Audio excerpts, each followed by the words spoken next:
नमस्कार दोस्तों, स्वागत है आपका हमारे यूट्यूब चैनल पर जिसका नाम है गो विद नेचर। दोस्तों, जैसा कि आप सभी जानते हैं, श्रावण का पवित्र मास प्रारंभ हो चुका है। क्योंकि भगवान भोलेनाथ को ये महीना बहुत प्रिय है, इसलिए इस महीने को अवसर ही जानना चाहिए।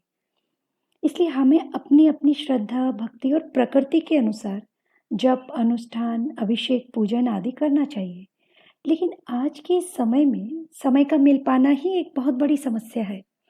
तो इस समस्या को देखते हुए आज हम आपके लिए लेकर आए हैं अत्यंत ही सरल, सुलभ और मंगलकारी शिव मंत्र, जो बेहद ही आसान है और सभी प्रकार के फलों को प्रदान करने में सक्षम भी है।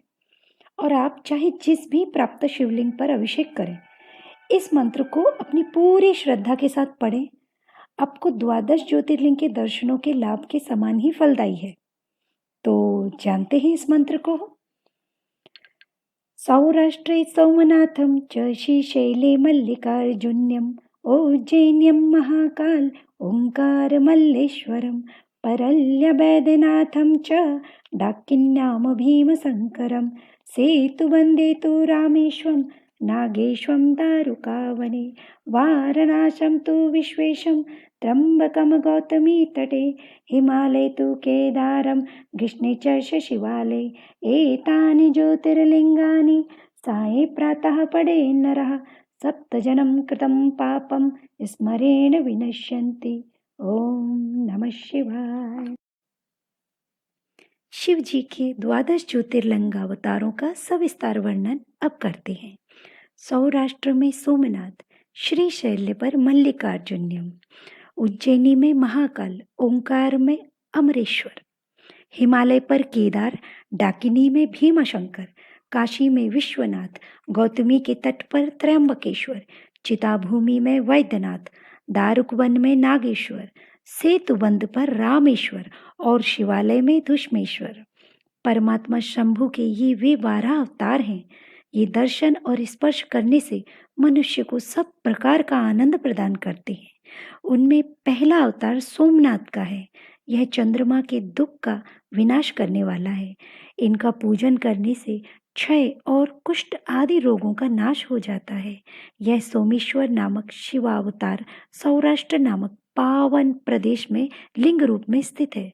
पूर्व काल में चंद्रमा ने इनकी पूजा की थी।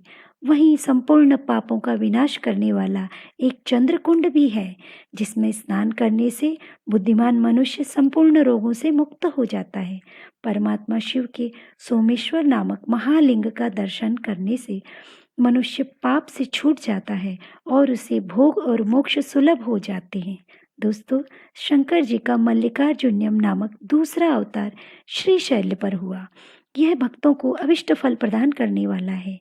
भगवान शिव परम प्रसन्नता पूर्वक अपने निवास भूत कैलाशगिरी से लिंग रूप में श्रीशैल पर पधारे हैं। पुत्र प्राप्ति के लिए इनकी स्तुति की जाती है। और यह जो दूसरा ज्योतिर्लिंग है, वह दर्शन और पूजन करने से महासुखकारक होता है और अंत में मुक्ति भी प्रदान कर देता है। इसमें तनिक भी संशय नहीं है। शंकर जी का महाकाल नामक तीसरा अवतार उज्जैनी नगरी में हुआ। वह अपने भक्तों की रक्षा करने वाला है। एक बार रत्नमाला निवासी दूषण नामक असुर, जो वैदिक धर्म का विनाशक, विप्रद्रोही तथा सब कुछ नष्ट करने वाला था, उज्जैनी में जा पहुंचा। तब वेद नामक ब्राह्मण के पुत्र ने शिव जी का ध्यान किया। फिर तो शंकर जी ने तुरंत ही प्रकट होकर हुंकार द्वारा उस असुर को भस्म कर दिया। तत्पश्चात अपने भक्तों का सर्वदा पालन करने वाले शिव देवताओं के प्रार्थना करने पर महाकाल नामक ज्योतिर्लिंग स्वरूप से वहीं प्रतिष्ठित हो गए। इन महाकाल नामक लिंग का प्रयत्न पूर्वक दर्शन और पूजन करने से मनुष्य की सारी कामनाएं पूर्ण हो जाती है और अंत में उसे परम गति प्राप्त होती है। परमात्म बल से संपन्न परमेश्वर शंभु ने भक्तों को अभिष्ट फल प्रदान करने वाला ओंकार नामक चौथा अवतार धारण किया। विंध्यगिरि ने भक्ति पूर्वक विधि विधान से शिव जी का पार्थिव लिंग स्थापित किया। उसी लिंग से विंध्य का मनोरथ पूर्ण करने वाले महादेव प्रकट हुए। तब देवताओं के प्रार्थना करने पर भुक्ति मुक्ति के प्रदाता भक्त वत्सल लिंग रूपी शंकर वहां 2 रूपों में विभक्त हो गए। उनमें एक भाग ओंकार में ओंकारेश्वर तथा उसकी उत्तम लिंग के रूप में प्रतिष्ठित हुआ और दूसरा पार्थिव लिंग परमेश्वर नाम से प्रसिद्ध हुआ। इन दोनों में जिस किसी का भी दर्शन पूजन किया जाए उसे भक्तों की अभिलाषा पूर्ण करने वाला ही समझना चाहिए। परमात्मा शिव के 5वें अवतार का नाम है केदारेश। वह केदार में ज्योतिर्लिंग रूप में स्थित है। वहां श्री हरि के जो नर नारायण नामक अवतार हैं, उनके प्रार्थना करने पर शिव जी हिमगिरी के केदार शिखर पर स्थित हो गए। वे दोनों उस केदारेश्वर लिंग की नित्य पूजा करते हैं। वहां शंभु दर्शन और पूजन करने वाले भक्तों को अभिष्ट प्रदान करते हैं। सर्वेश्वर होते हुए भी शिव इस खंड के विशेष रूप से स्वामी है। शिव जी का यह अवतार संपूर्ण अभिष्टों को प्रदान करने वाला है। महाप्रभु शंभु के 6वें अवतार का नाम भीमशंकर है। इस अवतार में उन्होंने बड़ी बड़ी लीलाएं की हैं और भीमासुर का विनाश किया है। कामरूप देश के अधिपति राजा सुदक्षिण शिव जी के भक्त थे। भीमासुर उन्हें पीड़ित कर रहा था। तब शंकर जी ने अपने भक्त को दुख देने वाले उस अद्भुत असुर का वध करके उनकी रक्षा की। फिर राजा सुदक्षिण के प्रार्थना करने पर स्वयं शंकर जी डाकिनी में भीमशंकर नामक ज्योतिर्लिंग रूप में स्थित हो गए। जो समस्त ब्रह्मांड स्वरूप तथा भोग मोक्ष का प्रदाता है, वह विश्वेश्वर नामक 7वां अवतार काशी में हुआ। मुक्तिदाता सिद्ध स्वरूप स्वयं भगवान शंकर अपनी पूरी काशी में ज्योतिर्लिंग रूप में स्थित हैं। विष्णु आदि सभी देवता, कैलाशपति शिव और भैरव नित्य उनकी पूजा करते हैं। जो काशी विश्वनाथ के भक्त हैं और नित्य उनके नामों का जप करते रहते हैं, वे कर्मों से निर्लिप्त होकर कैवल्य पद के भागी होते हैं।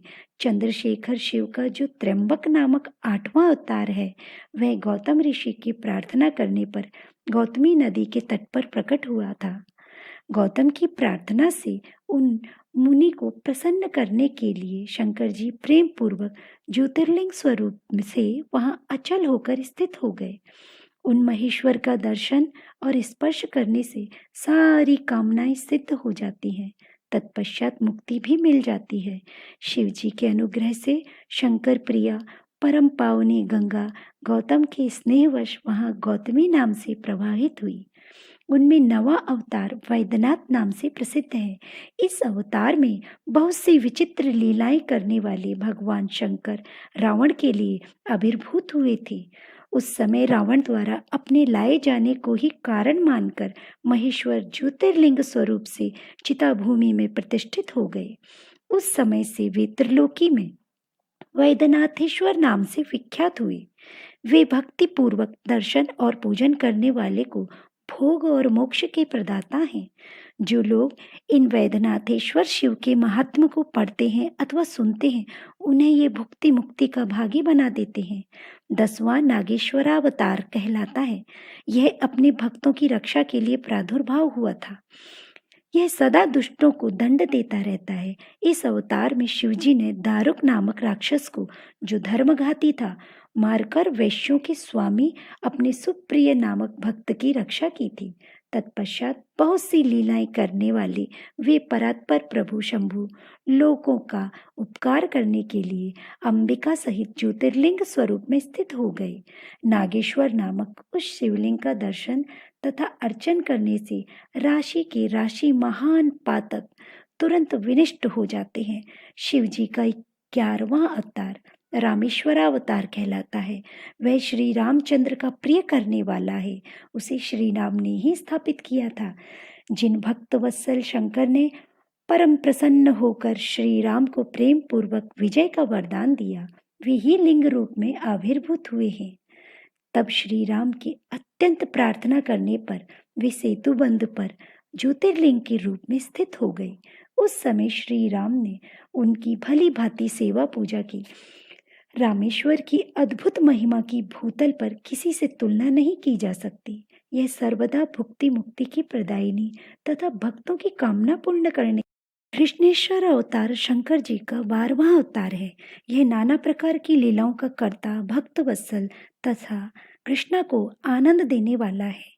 दुष्मा का प्रिय करने के लिए भगवान शंकर दक्षिण दिशा में स्थित देवशैल के निकटवर्ती एक सरोवर में प्रकट हुए। दुष्मा के पुत्र को सुदेहा ने मार डाला था। उसे जीवित करने के लिए दुष्मा ने शिव जी की आराधना की।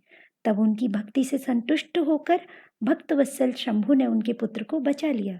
तदंतर कामनाओं के पूरक शंभु दुष्मा की प्रार्थना से उस तड़ाग में ज्योतिर्लिंग के रूप में स्थित हो गए। उस समय उनका नाम धूष्मेश्वर हुआ।